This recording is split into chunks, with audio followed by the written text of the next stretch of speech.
Saudações, pessoal, tudo bem? Como que vocês estão? Eu vou aproveitar essa pequena brechinha que eu tenho hoje à tarde para responder alguns pedidos de vocês. Tem coisas que eu poderia falar por mim, mas eu tô sem vontade nenhuma de falar as coisas que me incomodam essa semana. Eu tô sem vontade de colocar a minha própria vida como foco, de tão chateado que eu tô com um número enorme de coisas. Então vamos trabalhar nas demandas de vocês. Recebi um pedido para dar feedback a respeito de um artigo escrito e eu fico até honrado com assim, o quanto algumas pessoas passaram a achar relevante a minha análise e a minha visão sobre alguma coisa no que tange a vida delas. De verdade, eu fico lisonjeado. Eu só não quero jamais me tornar guru, Nunca façam as coisas porque eu estou dizendo. Usem as minhas palavras simplesmente de trampolim para chegarem às próprias conclusões de vocês, dada a bagagem de vocês e influência de outras opiniões. Esse artigo que eu recebi, ele trata sobre mudanças. E eu vou dar um feedback extremamente sincero e só me procurem quando vocês realmente quiserem sinceridade a respeito do que eu tô lendo e daquilo que vocês me contam. Toda vez que a gente fala de mudança, e tudo o que você escreveu no artigo aqui é muito verdade, mas há que se separar a mudança que é necessária na sua vida da mudança pregada pelo coach, pregada pelo corporativismo, da mudança pregada como ideologia de vida. Eu acho que a mudança dentro de uma estrutura organizacional, dentro de uma empresa que precisa do Kaizen, que precisa produzir cada vez mais, gastando cada vez menos, sendo cada vez mais eficiente, sendo cada vez mais competitiva para sobreviver no mercado, é muito natural que eles preguem a mudança como uma coisa religiosa a ser adotada por uma pessoa e para que ela viva intensamente essas mudanças, se melhorando e aprimorando cada vez mais. Isso não é ruim, mas isso não pode ser uma obsessão e essas mudanças elas não podem ser não planejadas. Então, quando você está jogando xadrez, você tem o seu concorrente no mercado lá, quando você está jogando xadrez com ele, você precisa fazer uma mudança no tabuleiro. Você tem que fazer essa mudança.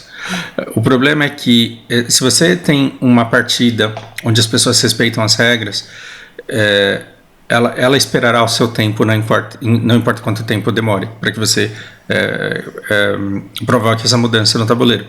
Salvo competições de tempo cronometrado, marcado, e aí você tem que jogar as regras daquele jogo. Mas perceba, você tem que mexer as pedras do seu tabuleiro para ganhar, não para mudar. Por que eu estou colocando aqui um conceito tão básico e tão óbvio?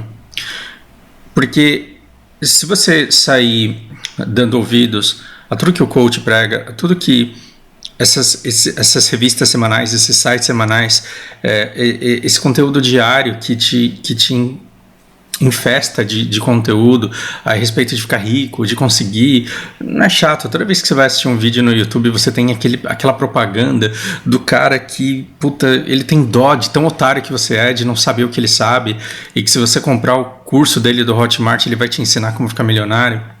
Essa coisa de, tá todo mundo sabendo do meu segredo, menos você, porque você não compra o meu curso, então eu não te ensino a ganhar milhões de reais sem sair da sua casa. E quando não é uma canalice dessa, é uma pós-graduação, é um curso, é um preparatório. As mudanças, elas são extremamente necessárias, mas aí você tem que chegar num ponto em que você pergunta para que é que você quer fazer essa mudança. Porque há pessoas que se graduam em administração de empresa, depois vem que com a administração elas não vão conseguir alguma coisa, e aí elas partem para o direito e aí entram numa empresa e começam a crescer. O caminho da empresa ele vai te levando por caminhos tortuosos, e quando você vê, você está num nicho muito específico de uma coisa que você não encontra aquela especialidade para trocar de emprego a todo momento no mercado. É diferente de ser um bom cozinheiro que qualquer restaurante vai te querer. Às vezes você faz uma coisa específica ali do mercado securitário e cada empresa só tem uma pessoa que faz isso, e essas pessoas elas não ficam sendo mandadas embora ou abandonando a empresa o tempo todo. E aí, de repente, você fala, cara, mas tá ruim aqui, porque se eu perder esse emprego amanhã, eu não sei o que eu vou fazer, então eu vou fazer alguma outra coisa, e eu vou seguir o meu coração e a minha paixão, porque os últimos 20 livros de autoajuda que eu li falavam que eu tinha que mudar e que eu tinha que seguir o meu coração, então eu vou fazer agronomia, porque, puta, como eu tenho tesão por colocar adubo nas minhas plantinhas e ver elas florescendo. E nisso você já está com 40 anos e você vai sair dessa faculdade com 45 e você trabalha num nicho muito específico do mercado securitário. Como que você vai começar uma carreira de agricultor ou especificamente naquele mercado, naquele segmento? Como que você vai pavimentar todo esse caminho se na verdade você precisa de muito tempo de experiência para se sedimentar e para se solidificar num determinado lugar? Numa determinada carreira. Percebe que se você começa com uma estratégia de xadrez, quando você está com o seu tabuleiro montado ali, você pode seguir para uma estratégia pela direita, você pode começar uma outra estratégia pela esquerda. Eu falei xadrez, estou pensando em shogi aqui. Em determinado momento, você não pode querer anular tudo aquilo que você fez para um lado porque você quis fazer para o outro, porque senão os seus concorrentes eles estão com um planejamento lúcido ali desde o começo e aí inevitavelmente você vai para trás. Significa que você deve ficar teimoso num caminho só para o resto da sua vida?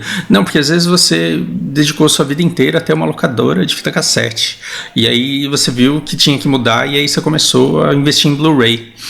E nenhum dos dois está dando grana. Nenhum dos dois tem demanda, as pessoas não querem alugar seu Blu-ray para assistir no fim de semana e te devolver na segunda. Então você tem que mudar? É claro que você tem que mudar. Por quê? Porque aquilo ali não está funcionando. E aí você começa a adaptar aquilo que precisa ser adaptado sem descartar completamente tudo que você aprendeu. Porque ao longo do tempo com a sua locadora, você pode perceber que em determinado momento tinha gente que ia alugar fita lá com você, não porque queria assistir o filme, mas porque queria encontrar com você durante uma brechinha de tempo e porque queria muito bem a você. E aí você tem que pensar quais eram as coisas que faziam aquelas famílias irem até você naquela sexta-feira, o que tinha nessa interação que agregava valor à vida delas. E você pode, então, manter isso sem mudar isso e mudar aquilo que não estava dando certo, que era o produto. Então imagina se você começa com a maneira de tratar, com a maneira de ser, com o serviço que você tinha, com a energia que você oferecia. Imagina se você começa a vender coxinha. Puta merda, você vai ficar rico. Por quê? Porque todo mundo quer coxinha. Brincando, exagerando. Mas imagina se ao invés de mudar de fita cassete para coxinha, de fita de vídeo cassete, né, aquelas VHS. Imagina se ao invés de mudar de Blu-ray para coxinha, você continua alugando Blu-ray e vai fazer um MBA de como lidar com o cliente de forma diferenciada. E aí você coloca lá na frente da sua locadora que agora você mudou e que agora o atendimento é quântico. O atendimento do cliente agora é quântico personalité. Então, quando o cara entra, ele tem uma maneira completamente diferente de ser abordado, todo espiritualista, e o seu produto, na verdade, é um Blu-ray. Então, não basta mudar. Não basta mudar. Você tem que mudar a partir de um planejamento e não de inércia. Inércia é o embalo, né? Se você está parado, você vai continuar parado. Se você está em movimento, você vai continuar em movimento.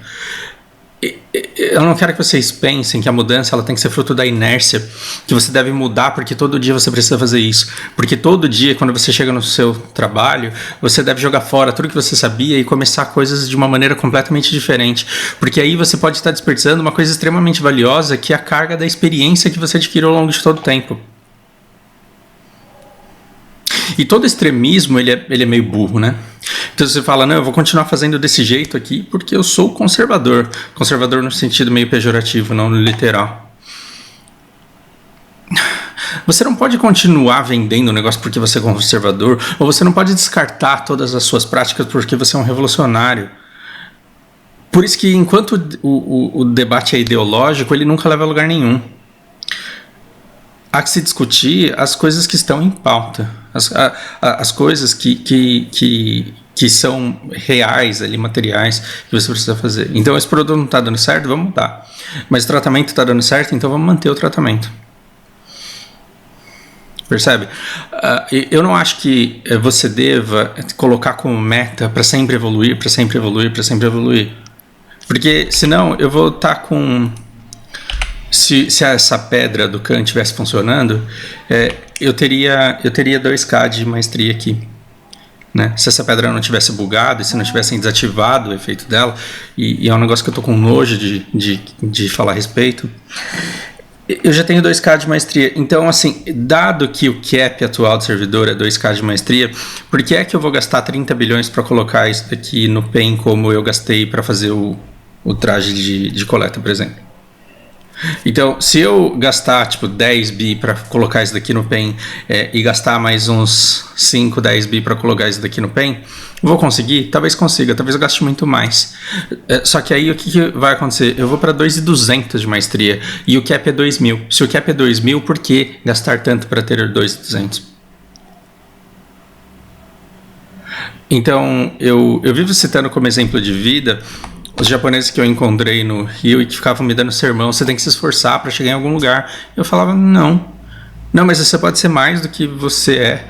E eu disse para eles, não, mas também é uma opção levar a vida do jeito fácil, do jeito cômodo, enquanto as coisas estão bem. Então vamos supor que de repente eu acordasse e olhasse para mim e me olhasse no espelho e falasse, Fausto, você é um bosta. Porque em inglês um monte de gente sabe, e em inglês um monte de gente ensina. E você ensinando inglês aí, isso é muito pouco. Então eu quero mudar e eu quero ser uma pessoa melhor, eu quero ser uma pessoa mais capaz. Então o que eu vou fazer? Eu vou estudar grego e vou estudar mandarim. Por quê? Porque eu quero ser professor não só de português, de inglês e de japonês, por exemplo. Eu quero ser professor de mandarim e professor de grego. E aí eu vou me dedicar 20 anos ao estudo e à especialização desses dois idiomas, porque, convenhamos, chinês não é nada fácil de aprender. E aí eu coloco um anúncio no mercado, ensino grego e mandarim. E aí 2 alunos me procuram, um querendo fazer cada idioma, e me perguntam que hora que você tem horário. E eu falo, não tem horário, tá tudo preenchido com os meus alunos de inglês. Então, no momento que eu tô na vida, encontrando pessoas que têm demanda por esse idioma, precisando muito aprender e gostando da maneira como eu ensino, por que é que eu deixaria de ter mais alunos e por que é que eu deixaria de fazer o trabalho que eu faço para atender o mercado dentro do qual eu não vou conseguir atender com excelência, porque por mais que eu aprenda esses 2 novos idiomas, eu não vou conseguir ensinar com a naturalidade que eu ensino em inglês pelo fato de estar fazendo isso já há 15 anos. Então, quando a gente fala de mudanças, essas mudanças elas devem ser em pequenos detalhes a respeito da didática que pode se adequar melhor ao aluno, ao próximo aluno, ao aluno novo que está por vir. Mas não mudar a essência daquilo que já está funcionando, caso aquilo que você estiver fazendo ali estiver bom para você, por exemplo. Entende que a mudança ela pode ser muito necessária, ela pode ser muito transformadora, mas ela não pode se tornar uma obsessão, porque senão você está num relacionamento ruim e você fala, cara, minha vida tá ruim, eu preciso mudar. Aí o que você faz? Você termina com essa pessoa, entra no Tinder, sai conhecendo um monte de gente e aí você conhece uma nova pessoa. Se com essa pessoa você tiver afinidade sexual, ideológica, tiver amizade, conseguir conversar com a pessoa e de repente se ver apaixonado e amando essa pessoa, beleza. Imagina se no dia seguinte você acorda e fala, não, mas a mudança é necessária. E a mudança é uma coisa que você jamais deve querer tirar da sua vida. Você deve mudar constantemente. Então vamos mudar no relacionamento também. E aí você vai terminar com uma pessoa com quem você encontrou tudo aquilo que você precisava para viver bem pro resto da sua vida. E você troca porque, na verdade, mudança é importante. É sempre importante você conhecer o novo e explorar novas possibilidades. E aí de repente você nunca mais encontra alguém que te preenche daquela forma como aquela pessoa ela te preenche. Então a mudança ela é importante, ela nos faz evoluir, essa evolução é inerente do ser humano. A gente vive querendo fazer melhor aquilo que a gente já faz, mas ela não pode se tornar uma obsessão cega e você não deve simplesmente se mudar por mudar. Quando eu saí de São Paulo e me mudei para cá porque eu sabia exatamente o que eu queria. E todo dia quando eu saio para caminhar aqui, eu falo, cara, era exatamente uma cidade como esta que eu buscava para minha vida e eu tô muito feliz nessa. nela. Se eu tivesse mudança como obsessão, eu me daria bem aqui, mas por precisar conhecer outros lugares, eu mudaria para outras cidades. Essa constante adaptação me daria muita bagagem, muita experiência de vida, sim, mas não me daria o sossego e a calmaria que eu encontrei e que agora eu usufruo. Então, a pergunta é: mudar até quando? Mudar por quê? Né? Então, assim, você vai mudar por quê? Você vai melhorar para quê? Por que você precisa melhorar em determinados aspectos? Então, você tem esse lado humano da abundância, que é uma coisa natural que todos nós queremos, mas vocês não podem esquecer que os padrões mentais que a gente cria, eles também são frutos da inteligência. Então, assim, o coach, ele tem muito um ranço contra padrões. O que é padrões? Você acorda, você escova dente no automático, toma café da manhã no automático e você vai pro seu trabalho no automático, e aí você faz todas essas coisas lá no automático. E isso, cara, não é viver, porque você não tá vivendo uma vida ativa.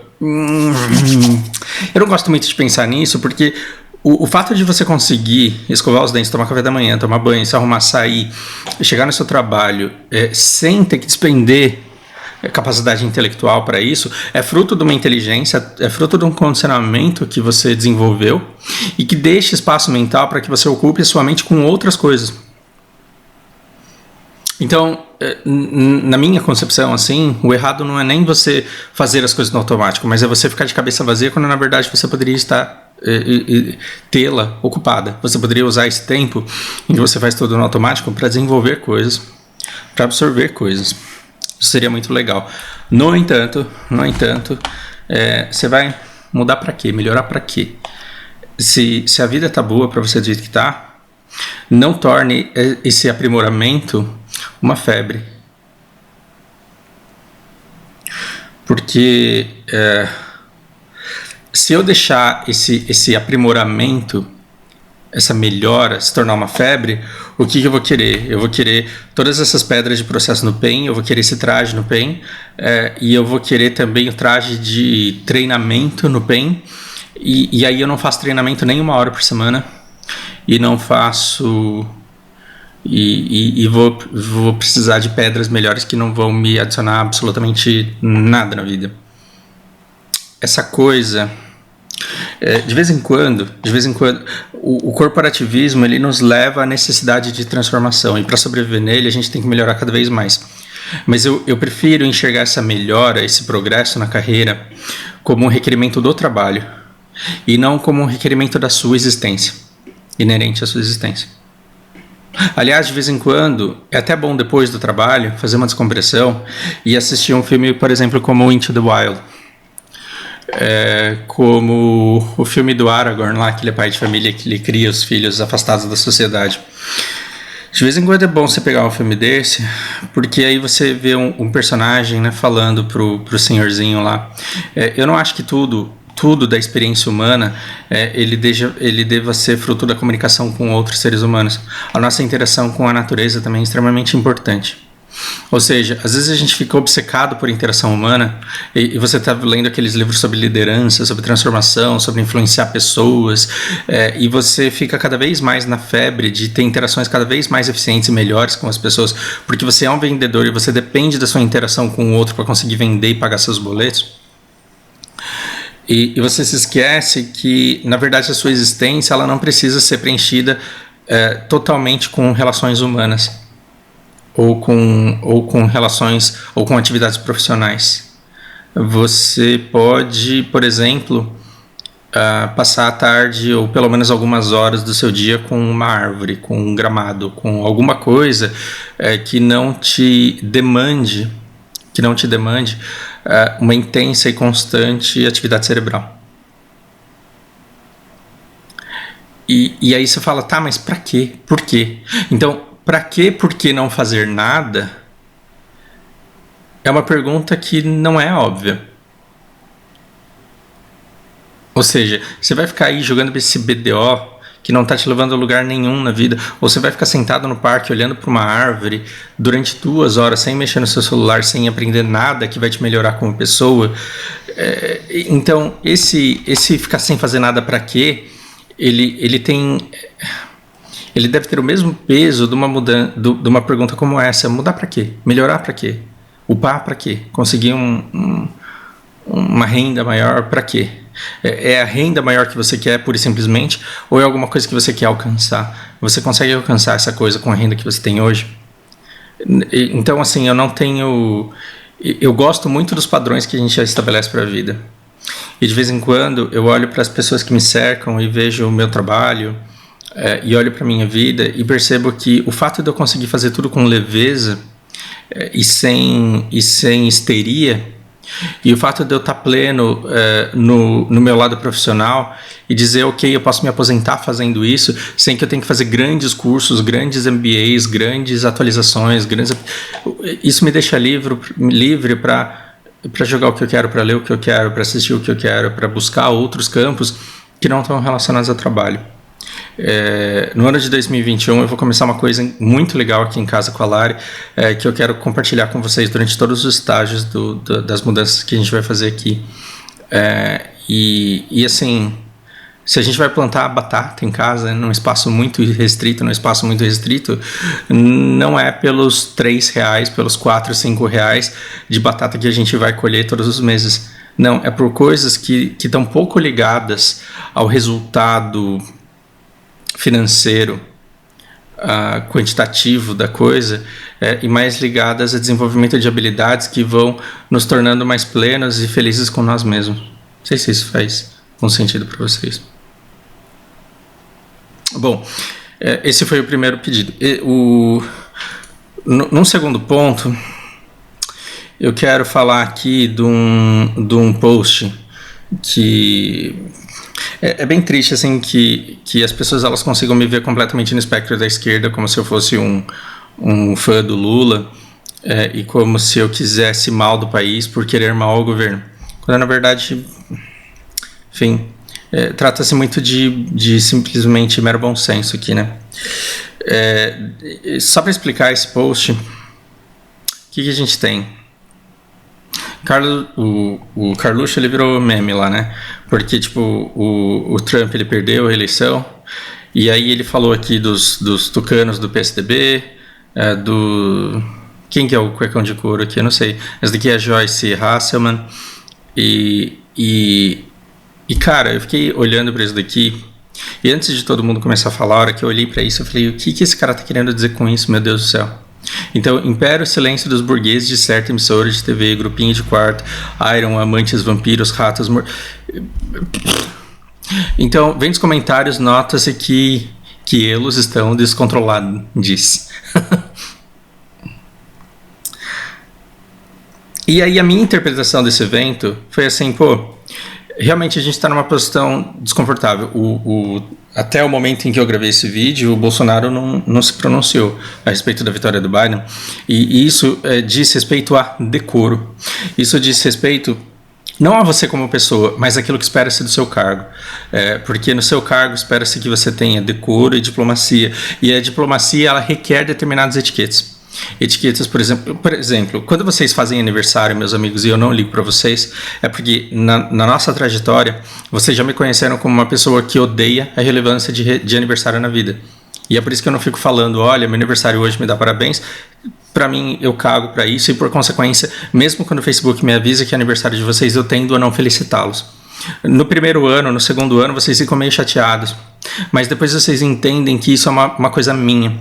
Agora, se eu fosse do RH de uma empresa, do RH de uma empresa, eu não poderia aplicar a pessoa que eu sou e o meu jeito à posição e ao comportamento e à etiqueta e ao comportamento cerimonioso que o meu cargo exige. Então, se eu fosse do RH de uma empresa, eu teria que, por consequência do meu trabalho, ir lá e felicitar a pessoa.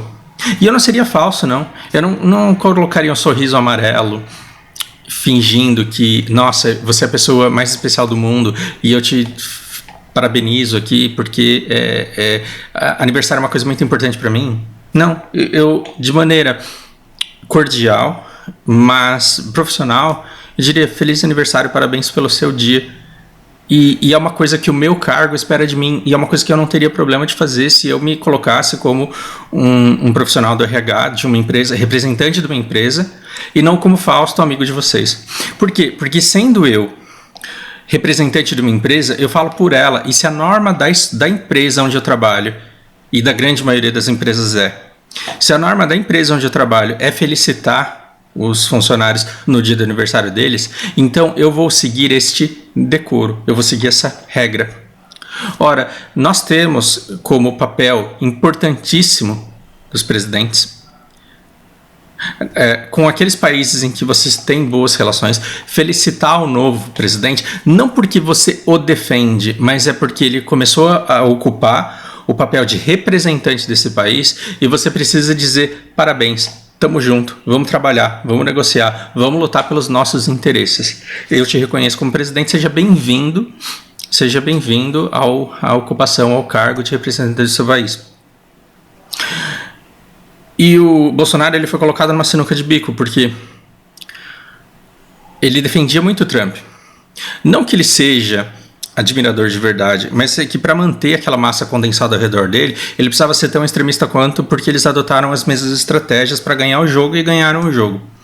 E aí ele está numa situação bastante delicada, porque assim, todo mundo achava no começo do governo Trump que ele continuaria ganhando, porque o embalo da Cambridge Analytica, do Steve Bannon lá, estava funcionando muito bem.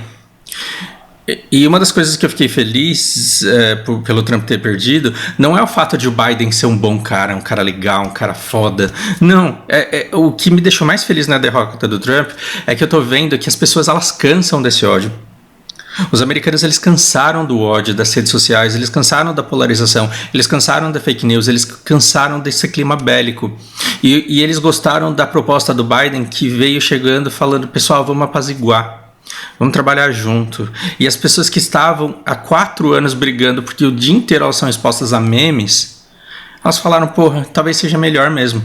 O que é um ótimo indicador. Talvez o que a gente precise não é um candidato do PT falando a gente vai voltar a ser o que era antes. Não, talvez a gente queira um cara, talvez o Brasil nesse momento queira um cara de direita, só que com o mínimo de razoabilidade no comportamento dele. Fica a dica.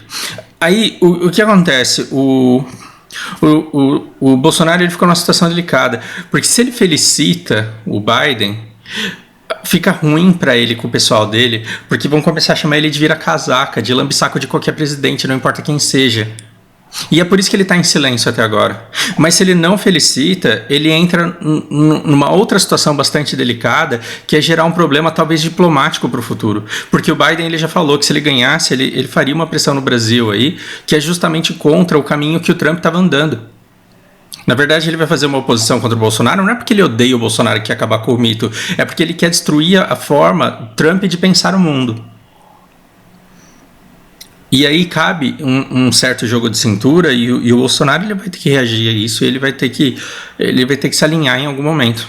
Só que agora, nesse momento, está muito difícil para ele, porque não importa o que ele faça, vai dar ruim. Ou ele vai arrumar um problema diplomático, ou ele vai arrumar um problema com a base dele. E é por isso que, na dúvida, você tem que fazer isso daqui. Agora, gente, vamos lá. Quantas pessoas você conhece que cresceram falando mal dos outros? Quantas pessoas você conhece que cresceram falando mal dos outros? Felipe Neto virou o que virou desse jeito. Joyce Hasselman, ela chegou onde está falando com raiva do PT. O Nando Moura chegou onde chegou com ódio. O ódio ele é um canalizador de movimento. Por isso que na série The Boys lá, a menina fala, você não precisa de 200 milhões de pessoas chamando, você precisa de 5 milhões com raiva, porque a raiva gera ação, a raiva gera engajamento. Você precisa de gente puta aí. E o Bolsonaro, ele capitalizou o ódio ao PT, ele capitalizou o ódio à situação econômica, à violência, ele capitalizou uma série de ódios. E é um povo que tem dificuldade de chamar o país inteiro e unir o país inteiro para pensar, e para conversar e para dialogar a respeito de problemas. Eles já estão no poder, mas fingem que não estão, e fingem que não fazem nada porque estão sendo atacados o tempo inteiro. Então, mesmo que você... eu vou tentar tirar do campo político E vou pensar assim no teu grupo social. Você já reparou que dentro, assim, você está trabalhando numa empresa de telemarketing, ou você está trabalhando no McDonald's, ou você está trabalhando numa empresa grande que seja, é muito natural que as pessoas de menor nível, elas tenham prazer em se unir para falar mal de alguém. Então, assim, quando você conversa, quando você escuta a conversa de gente não tão madura, elas estão sempre falando mal de alguém. E esse negócio de falar mal de alguém gera uma certa cumplicidade, gera laços de união e de confiança entre as pessoas. É por isso que o DSV ele fala que falar mal da vida dos outros é um entretenimento como o BDO, é um entretenimento como qualquer outro. E é verdade mesmo. Você não pode condenar as pessoas por gostarem de falar mal dos outros. O problema não é as pessoas se juntarem para falar mal de alguém no momento de descontração assistindo um filme de Felipe Neto ou no intervalo, quando está todo mundo estressado dos gritos da gerente lá da equipe de telemarketing, você se juntar no café e começar a falar mal dela. Isso é uma coisa. Outra coisa é você precisar de um presidente, do posicionamento de um presidente. Você precisar que ele tome uma decisão difícil, porque essa decisão é difícil mesmo. Você precisar de um posicionamento difícil dele. E ele não tomar posicionamento nem A nem B. Mas chamar você como se você estivesse no café no intervalo de uma empresa de telemarketing, como se você estivesse numa salinha de intervalo de trabalhadores de McDonald's, como se você estivesse num chão de fábrica e juntar você e falar assim, eu sei que você precisa de uma resposta minha, o posicionamento ou A ou B que vai definir o futuro da nação, mas você viu o que aquela porca, aquela xirra falsificada, você viu o que aquele cuecão de couro ali tá fazendo? Olha como ele é retardado, parece um MBL, cara, esse é o jeito MBL de fazer campanha. Olha que retardado aqui, mano. Que retardado. Isso não é análise política. Não é desse jeito que se debate o futuro do país. Então, assim, se você quer ser um bom candidato, se você quer ser um bom político, você tem que trabalhar com propostas e você tem que pegar todo mundo que te odeia e você tem que ser foda ao ponto de fazer todo mundo debater a ideia. Ou seja, eu fui eleito presidente, vocês todos me odeiam, só que a gente tem uma reforma aqui para passar e vocês não vão me debater, vocês vão debater a reforma e vocês vão ter que fazer concessões e vocês vão ter que ter engajamento e comprometimento. O país inteiro está assistindo, vamos conversar na frente deles. Isso é o que se espera de um presidente. Só que aí, porque essa decisão, esse comportamento é muito difícil de tomar, o que você fica falando? Esse grupinho aqui escuro em São Paulo, eram amantes, vampiros, ratos, eles devem estar descontrolados.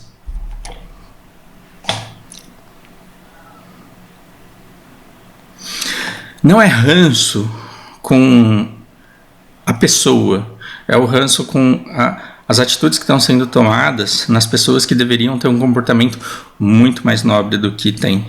Porque aqui a gente não está falando do vizinho, a gente está falando do presidente da nação, que deveria ser alguém, no mínimo, exímio em relações e conflitos de interesse. Mas isso foi só um desabafo, porque é o que tem... entre outras coisas, me incomodado bastante. Espero que isso cause reflexões aí, que seja útil para a vida de vocês. Por hora é isso e um grande abraço.